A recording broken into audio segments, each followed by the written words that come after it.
नमस्कार प्रिय आत्मन।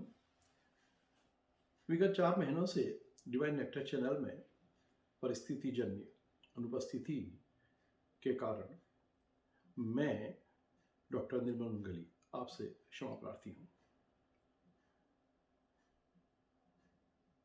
और पुनः मैं आपका डिवाइन नेक्टर चैनल में स्वागत करता हूँ। मैं आशा करता हूँ महाराज की असीम कृपा से आप सपरिवार सानंद सकुशल होंगे। 15 जून महाराज की असीम प्रेमी भक्त मंडली के बीच में एक विशेष स्थान रखती है। इसका एक विशिष्ट महत्व है।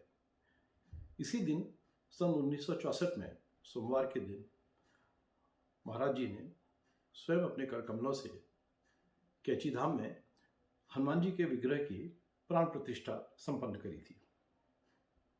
और प्रसिद्ध है उस समय का वाकया महाराज की लीला का कि प्राण प्रतिष्ठा के बाद महाराज जी ने अपने हाथों से एक छोटी बाल्टी में दूध भरकर हनुमान जी को पिलाया था। उस घटना के साक्षी हैं उस समय के लोग और यही तारीख आश्रम के स्थापना दिवस के रूप में भी उसके बाद मनाए जाने का प्रचलन चल निकला। यूं तो महाराज जी जब भी कैची में होते थे कभी भी तो भंडारा तो बस जैसे चलता ही रहता था। सुबह से ही चाय नाश्ता भोजन इत्यादि की व्यवस्था जारी रहती थी। लोग आते थे और प्रसाद के रूप में वो सब कुछ पाते थे।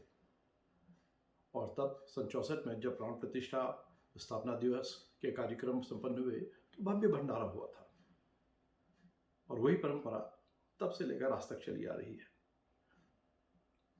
धीरे धीरे हर साल भीड़ बढ़ती गई। अगर मैं उन पुराने दिनों को याद करूं तो कुछ इस तरीके से देखिए कि महाराज अपने तखत में बरामदे में जो अभी भी वैसे ही रखा हुआ है विराजमान रहते थे। खूब हलचल रहती थी, चहल पहल हो रही है, भंडारा चल रहा है और महाराज बीच बीच में अपनी तेज आवाज में कार्यकर्ताओं को स्वयं सेवकों को और मंदिर के स्टाफ को निर्देश दे रहे हैं जोर जोर से। और एक उत्साह भक्ति श्रद्धा सबका एक अद्भुत संगम वहां पर होता था। भीड़ चाहे कितनी ही हो लेकिन स्थान की पवित्रता शुचिता और शांति यथावत बनी रहती थी। वो आज भी है। भीड़ कितनी भी हो जाए अव्यवस्था कभी आपको वहां देखने को मिलेगी नहीं। तब से अब में श्रद्धालुओं की भक्तों की संख्या में बहुत बढ़ोतरी हुई है। पहले हजारों में आते थे, आज लाख में आते हैं लोग।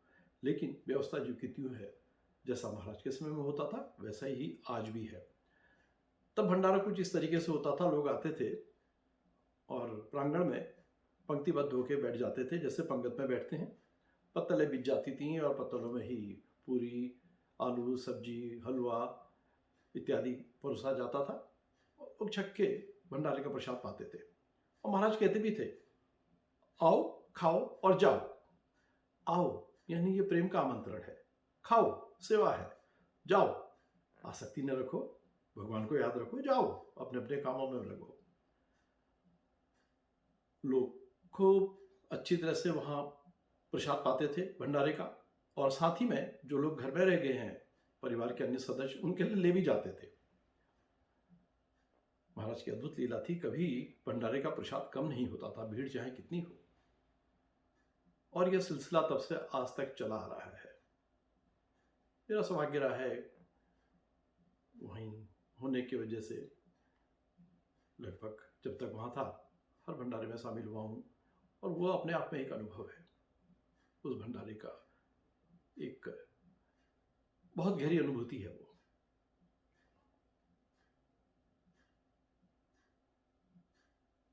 अब 15 तारीख हमारे सन्निकट है तो मैं आपको 15 तारीख की यानी हनुमान जी की विग्रह की प्राण प्रतिष्ठा और कैंची धाम के स्थापना दिवस की बहुत बहुत शुभकामनाएं और बधाइयाँ देता हूँ। महाराज जी की कृपा सदा आप पर सपरिवार बनी रहे, आपकी हर मनोकामना पूरी हो, आप स्वस्थ रहें, अपने कामों में व्यस्त रहें, आनंद से मस्त रहें। महाराज से मेरी यही आपके लिए प्रार्थना है, हम सब आनंद से रहें, प्रेम से रहें।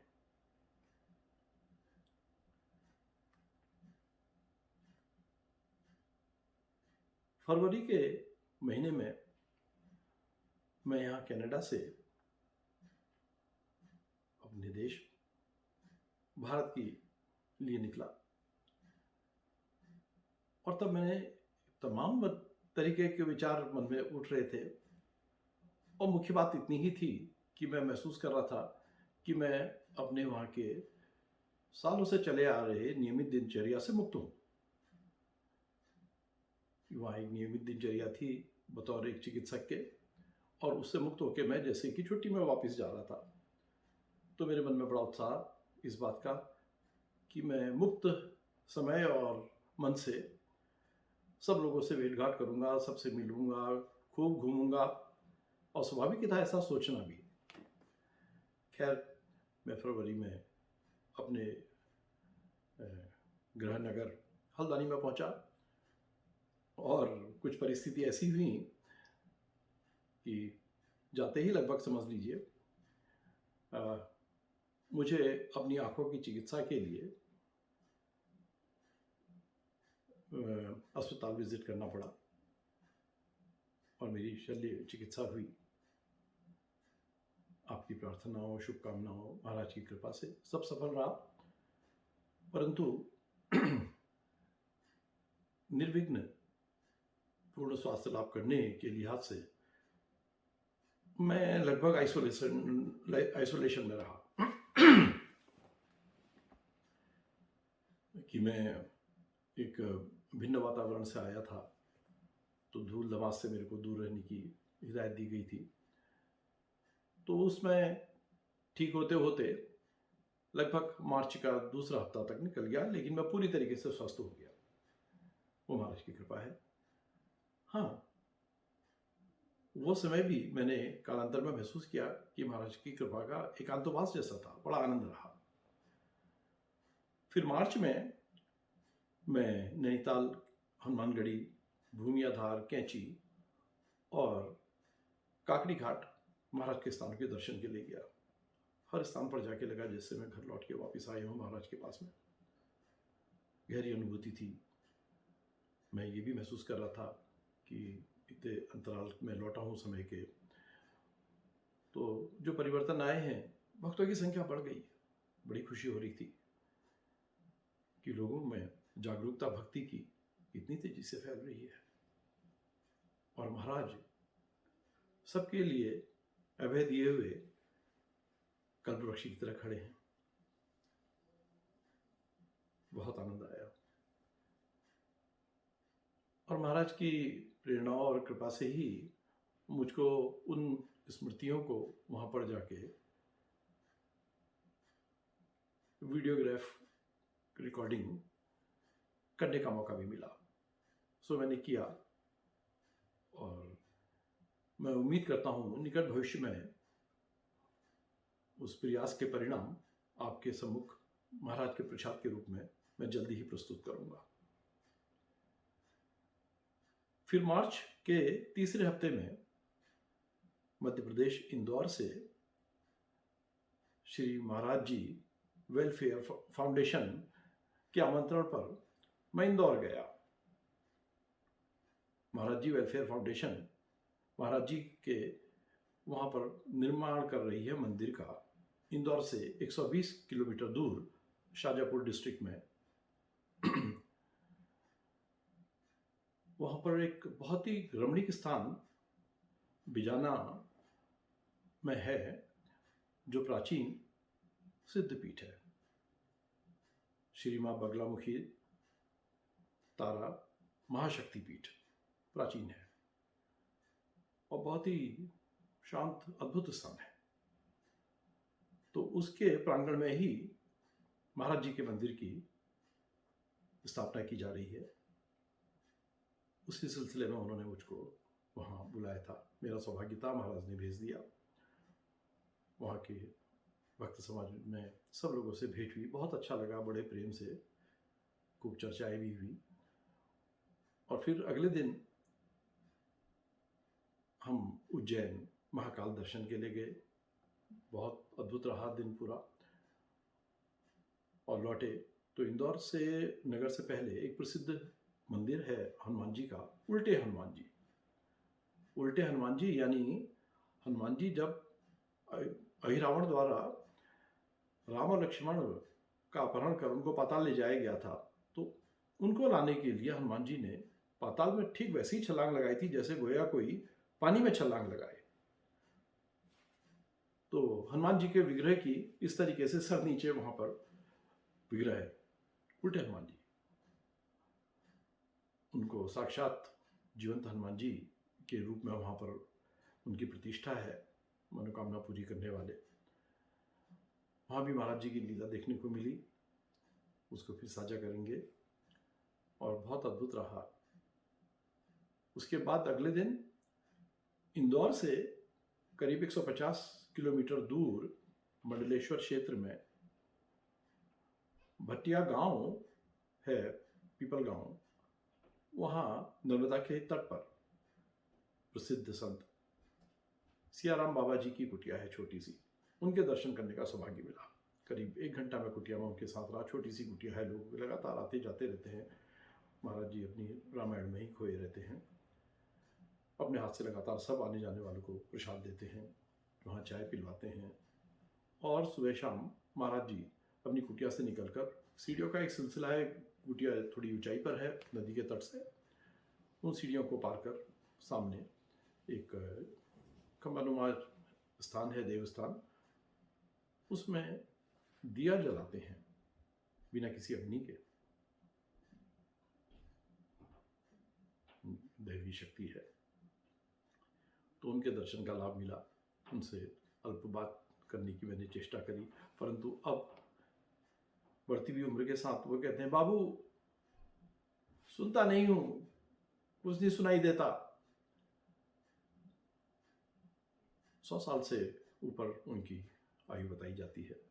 कृषकाएं हैं, कोई भी मौसम हो एक लंगोट में रहते हैं।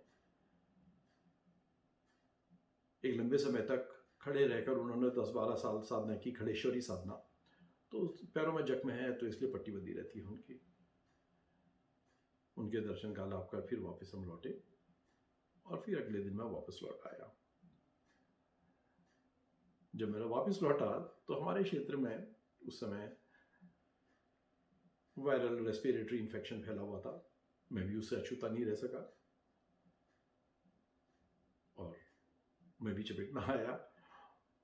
बुखार तो 2-4 दिन में ठीक हो गया, परंतु खांसी का सिलसिला पूरे अप्रैल भर चलता रहा। बहुत जबरदस्त खांसी, निष्क्रिय सा कर दिया था उसने मेरे को, और साथ में फिर वो एकांतवास को जैसे कि और लंबा कर दिया।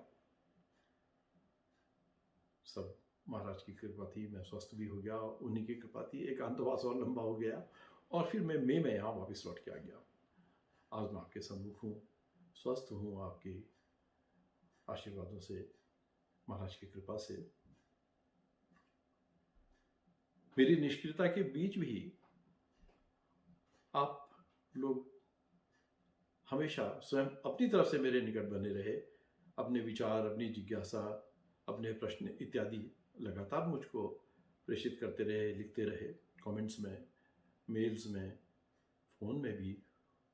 और मेरे प्रति चिंतित वो आपकी प्रेमपूर्ण चिंता मुझे गहराई तक छू गई थी।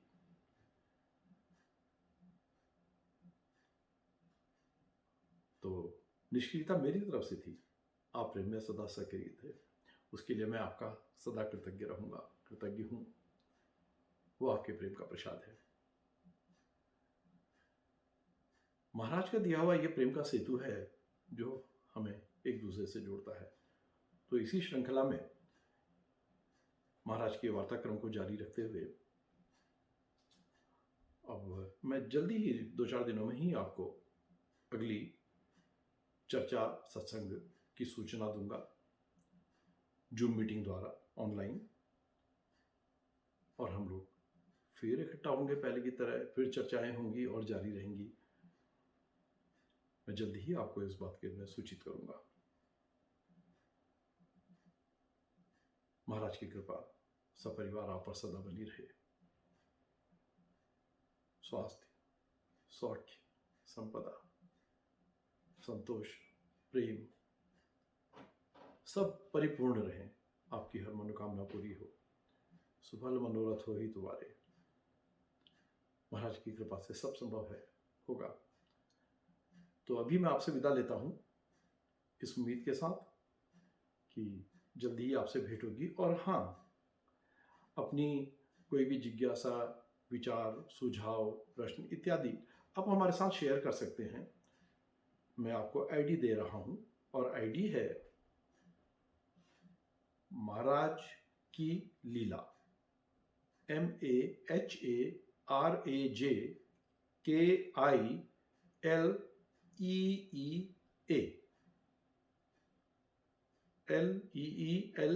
लीला, महाराज की लीला @gmail.com। तो इस मेल आईडी पर आप हमारे साथ जरूर संपर्क करें, अपने सुझाव सबके साथ साझा करें, और उनको हम आगामी चर्चा में, सत्संग में सामने रखेंगे। वो चर्चा का विषय बन जाएंगे वो सब। तो आपके इस जुड़ाव के लिए मैं फिर अपनी हार्दिक कृतज्ञता के साथ आपसे भी विदा लेता हूँ, और जल्दी आपसे भेंट होगी। महाराज कृपा करें। धन्यवाद। जय गुरुदेव।